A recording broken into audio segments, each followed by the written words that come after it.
Bonjour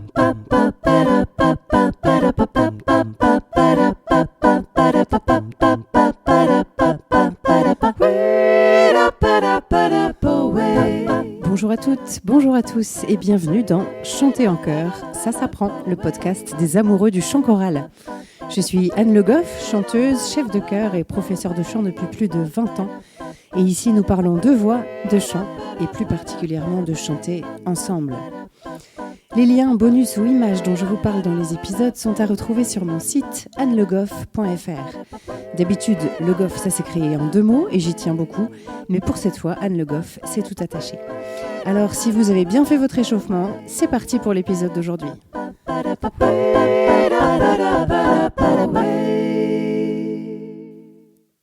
Le qui suis-je du jour.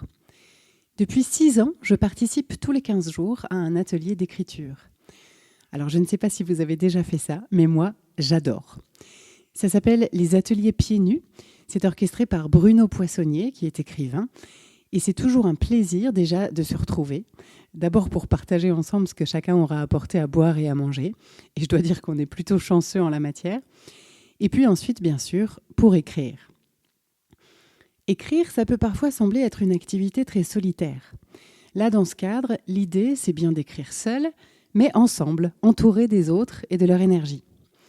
En ce qui me concerne, ça m'aide beaucoup d'avoir ce temps dédié à l'écriture, parce que même si j'adore écrire en général, que ça soit dans des temps un peu difficiles où j'écris ce qui me traverse et ça m'aide beaucoup, ou bien écrire des chansons ou encore des nouvelles, il n'empêche que dans le quotidien, j'ai parfois du mal à me dégager du temps pour le consacrer à l'écriture.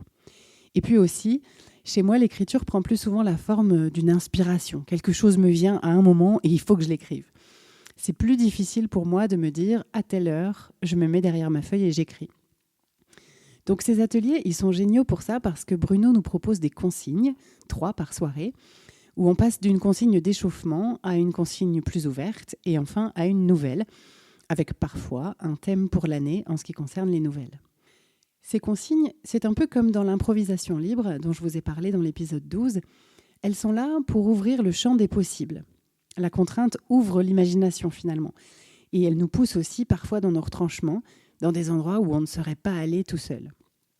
Alors, ce qu'on cherche, ce n'est pas nécessairement de produire des choses qui soient littérairement incroyables, c'est plutôt d'explorer sa propre créativité. Et Bruno trouve vraiment le bon cadre à mon sens. On sent qu'on est libre de tout, que tout est permis, et qu'on n'est pas là pour analyser les gens ou les textes qu'ils produisent. Et à la fois, si on le souhaite, on peut aussi recueillir un ou des avis un peu plus techniques, entre guillemets, même si bien sûr ça reste assez subjectif quand il s'agit de littérature. Et surtout, j'ai beaucoup de plaisir à entendre les textes des autres, puisqu'on lit tous nos textes juste après l'écriture.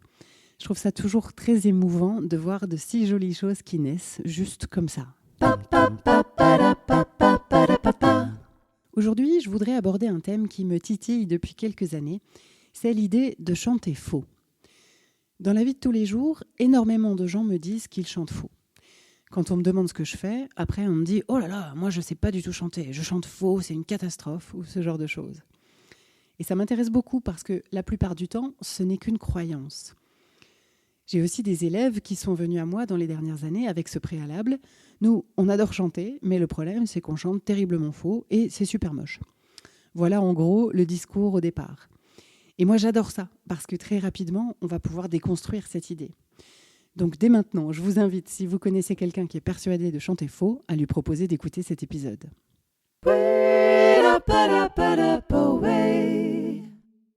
D'abord, il faut prendre conscience qu'en France, nous ne sommes pas une nation très chantante.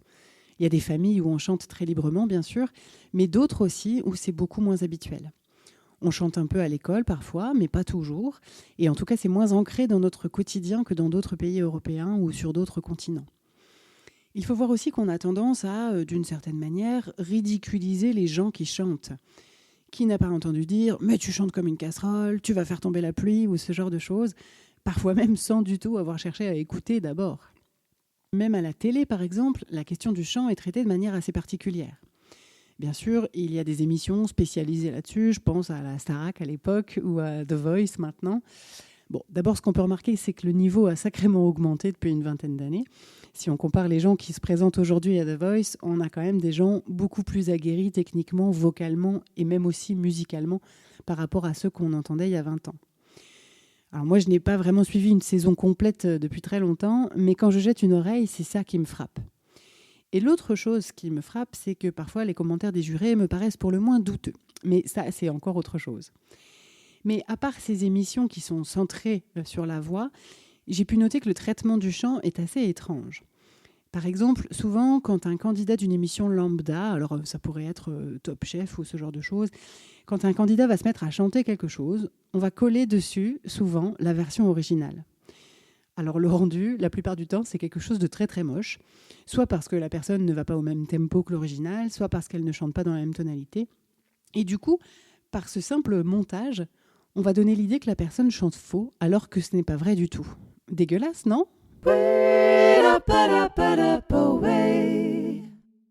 Chanter juste, qu'est-ce que ça veut dire ? Chanter juste, c'est la capacité à reproduire un son qu'on entend, en tout cas sa hauteur. Par exemple, si je joue ce son sur mon piano, je suis capable de le reproduire derrière à la même hauteur. Et donc, en découle la capacité à reproduire une mélodie. Si je suis capable de reproduire une suite de sons à leur bonne hauteur, je reproduis donc la mélodie. Par exemple,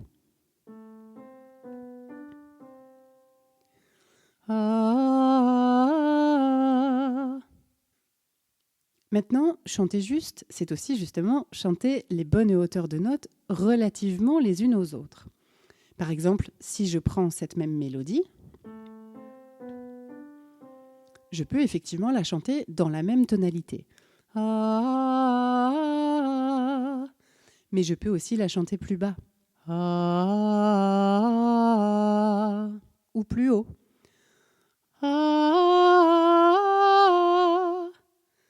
Dans les deux cas, j'ai quand même chanté juste, puisque les intervalles que je produis entre les sons sont toujours les mêmes. La mélodie est toujours reconnaissable, elle est juste transposée. Donc, si je reprends l'exemple que je vous donnais dans les émissions télé, c'est comme si la mélodie originale était enregistrée à cette hauteur. Le candidat qu'on entend, lui, il se met à chanter la bonne mélodie à une autre hauteur. Par exemple, donc il chante parfaitement juste. Sauf que la production, dans sa grande bonté, colle dessus l'original et ça donne quelque chose comme et on a donc l'impression qu'il chante faux. Bref, tout ça pour dire que le traitement du chant et de la voix est conditionné par plein de choses, mais sans doute surtout par ce qu'on a entendu petit. Si on nous a encouragés à chanter, si on nous a valorisés là-dedans, il y a plus de chances qu'on le fasse plus naturellement que si on nous a dit « Oh, tais-toi, tu vas faire tomber la pluie » ou « Tu chantes comme une casserole » à chaque fois qu'on se mettait à chanter à tue-tête. Donc oui, réfléchissons à ce qu'on dit aux petits, et aux grands aussi d'ailleurs, parce qu'on peut vite installer des croyances limitantes.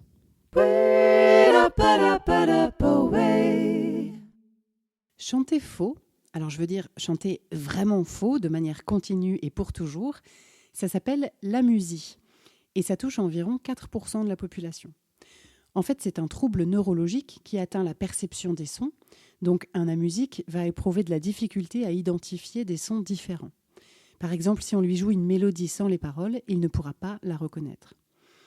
Il ne pourra pas non plus entendre que quelqu'un chante faux, pour le coup.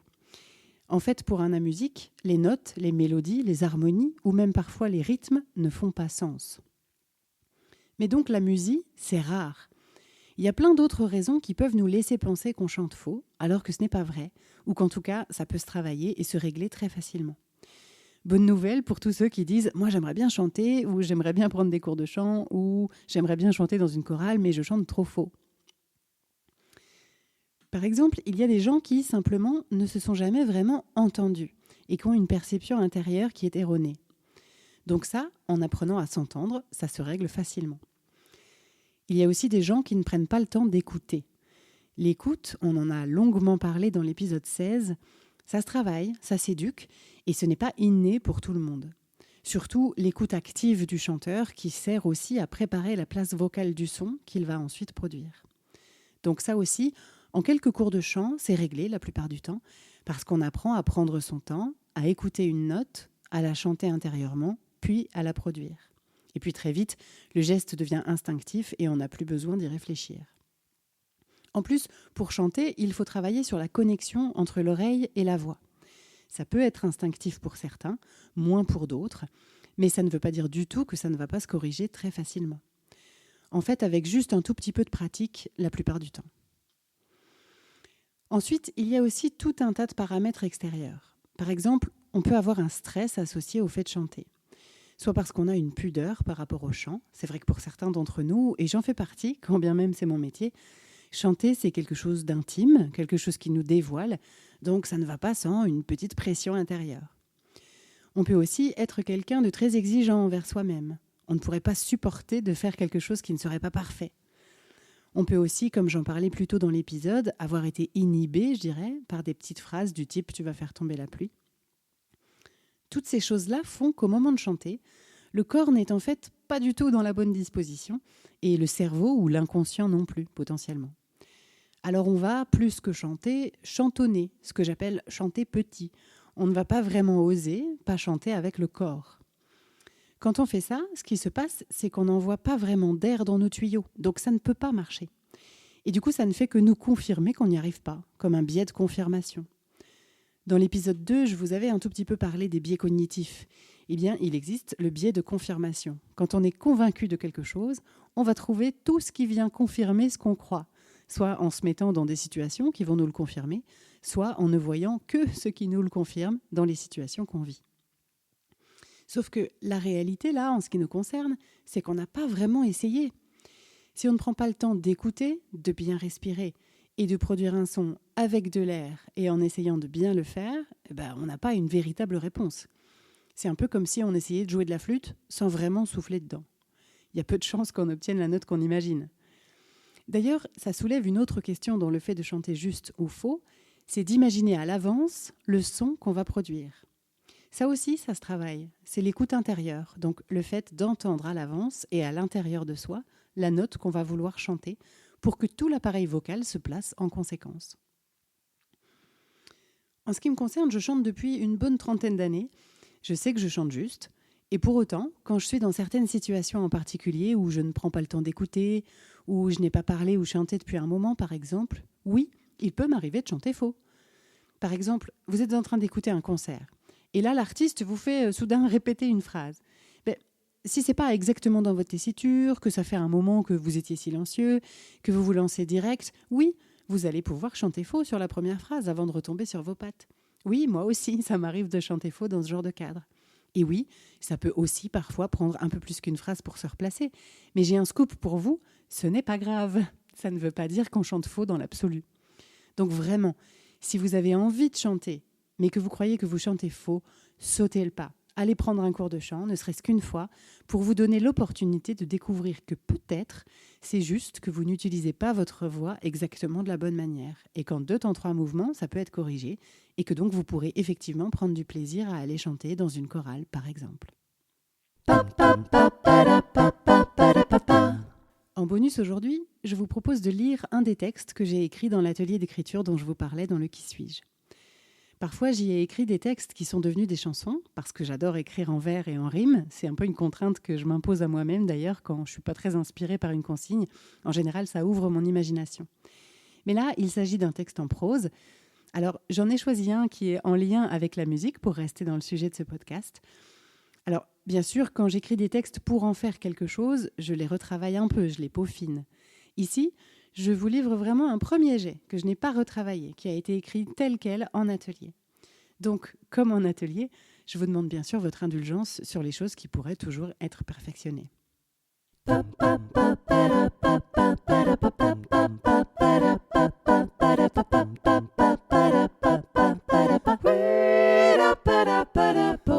J'espère que cet épisode vous a plu. Si c'est le cas, je vous invite à vous abonner au podcast pour ne pas rater les épisodes suivants et surtout à me mettre plein de petites étoiles et de commentaires sur la plateforme où vous l'avez trouvé. Ça me sera d'une grande aide pour le faire découvrir à davantage de passionnés de chant en chœur. N'hésitez pas bien sûr à en parler à vos camarades choristes, mais pas pendant la répétition, et même à votre chef de chœur. C'est toujours intéressant pour eux d'avoir des ressources et pour moi d'avoir des retours. Si vous aimez mon travail, vous pouvez aussi me soutenir en prenant un abonnement sur Patreon. C'est une plateforme de financement participatif et les abonnements démarrent à 1 € par mois. Ça me permettra de continuer sereinement à réaliser ce podcast. Rendez-vous sur le site Patreon, Patreon, et vous cherchez Chanter en chœur tout attaché. Sinon, le lien est aussi disponible sur mon site annelegoff.fr, onglet podcast, où vous trouvez les bonus de chaque épisode. N'hésitez pas là aussi à me laisser des commentaires, vos questions ou les sujets que vous aimeriez que j'aborde. Merci à tous, on se retrouve la semaine prochaine pour un nouvel épisode de Chanter en chœur, ça s'apprend. D'ici là, prenez soin de vous et de votre voix.